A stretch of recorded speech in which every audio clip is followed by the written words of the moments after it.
Olá, esse é o NelsCast. Eu sou Mariana Amado, gerente de Relacionamento e Comunicação Institucional da Nels.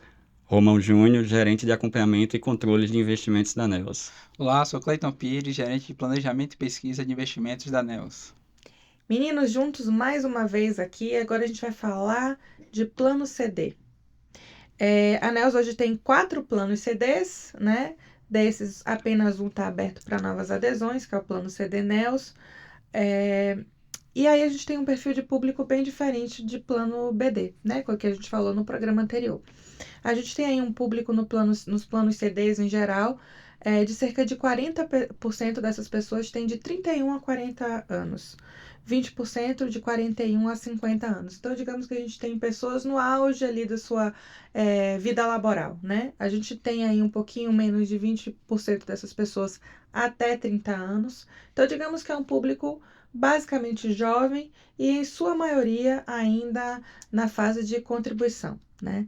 Diante disso, eu queria saber, Romão, quais são os ativos, né? Quando a gente fala de plano CD, a gente fala muito de ativos de proteção de capital e tal. Eu queria que a gente começasse falando do perfil super conservador. Então, quais são os ativos de proteção de capital do perfil super conservador? Perfeito, Mari.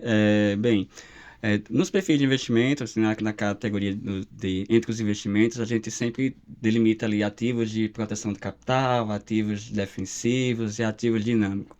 No caso do super conservador, né, que é um perfil onde a prioridade de investimentos nessa carteira é buscar ativos que tenham a menor volatilidade possível, até como uma forma de preservar a reserva desses participantes que constituíram aí durante todo o período laboral.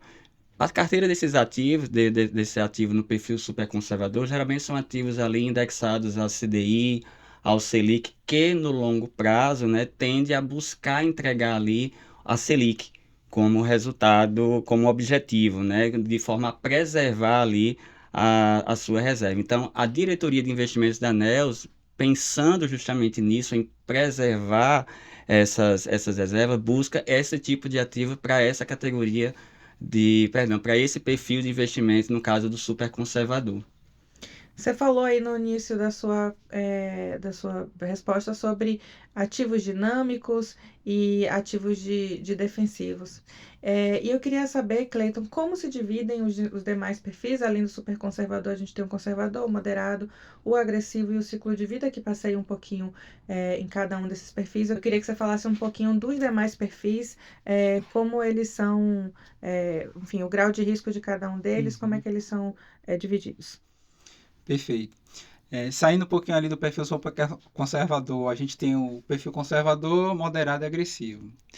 Esses três perfis que eu citei, e o ciclo de vida também, que é uma composição desses perfis, eles têm um percentual ali limite para investir nessas carteiras fictícias, vamos dizer assim, virtuais, de ativos defensivos e ativos dinâmicos. Os ativos defensivos, como o próprio nome já diz, ali são ativos que têm uma baixa volatilidade, normalmente são títulos públicos, ali renda fixa no geral, crédito privado. A gente também tem investimentos no exterior, também desses mesmos ativos lá fora, então a gente compra título público do governo americano, compra títulos de dívida privada de empresas também lá fora. A gente tem também ali empréstimos, que é um ativo também que entra na carteira de investimento, é importante frisar isso, que empréstimo também é um ativo de investimento. Então, a ideia do ativo defensivo é um pouco no que o Romão falou sobre a proteção. Só que a gente bota um pouquinho mais ali de risco, né? Você tem uma volatilidade maior ali. No caso dos ativos dinâmicos, como o próprio nome diz, ele tem uma dinâmica maior, ele se mexe mais, né? Ele tem uma volatilidade maior e, consequentemente, ali um risco maior. E dentro dessa caixinha ali dos ativos dinâmicos, a gente tem a renda variável, seja ela local ou no exterior, então a gente compra ações aqui no Brasil, compra ações lá fora. A gente tem também investimentos imobiliários, então os imóveis acabam entrando também nessa caixinha.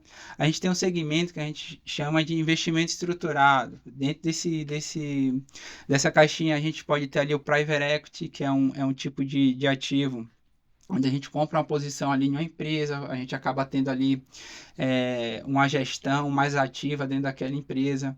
A gente tem o próprio multimercado estruturado, que é um segmento bastante conhecido também, onde o gestor ele pode navegar em vários segmentos dentro do fundo. Então, ele pode investir em renda fixa, ele pode investir em renda variável, ele pode investir no exterior, ele pode investir em crédito, em dólar, em ouro, em petróleo. Então, assim, acaba que o gestor tem ali uma cesta de opções muito maior nos fundos multimercados. E aí a gente tem o multimercado estruturado, onde o gestor ali ele tem uma cesta maior de proteção.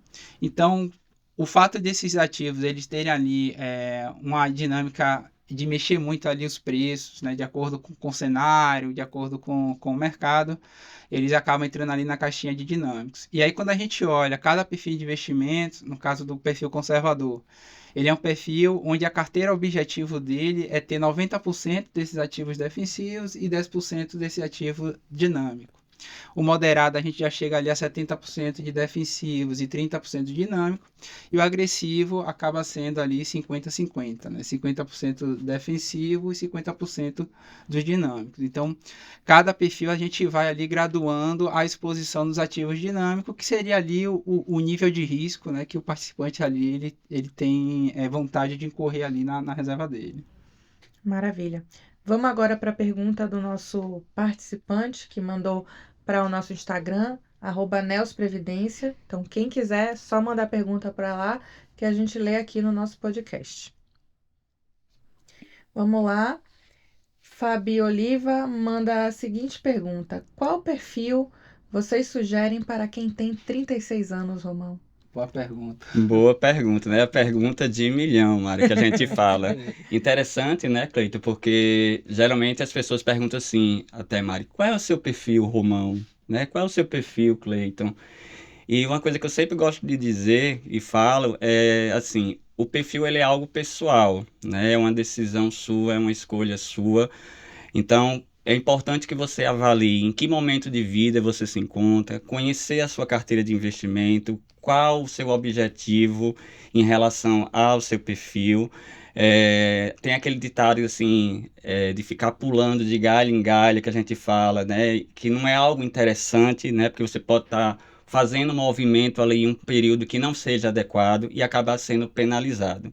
Então, é importante que aí eu trago novamente para o site, que lá no site você tem todas as informações na parte do BI de investimento sobre o seu perfil, maneiras de você acompanhar a sua carteira, bem como de comparar o desempenho do seu perfil em relação a indicadores de mercado e também aos outros perfis da Nels.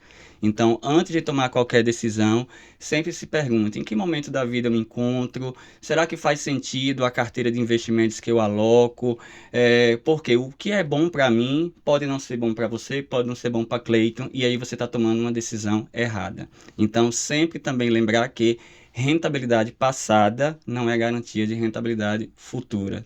Toda essa cesta de investimentos que Cleiton explicou, que em função dessa cesta traz o resultado final do perfil, não necessariamente isso vai se concretizar amanhã, até porque o mercado é muito mutável. Então é sempre bom lembrar disso. E eu daria uma outra dica. Se o Fábio Oliva, se já tiver em algum perfil, vale pensar assim, o perfil que eu estou hoje, eu consigo dormir? Se eu conseguir dormir tranquilamente, eu estou no perfil certo. Se não, aí a gente vai ter que revisitar o perfil e vai ter que mudar ele. Ótimas dicas, meninos. Vou pegar alguma delas para mim também. A gente encerra o programa e até o próximo Nelscast.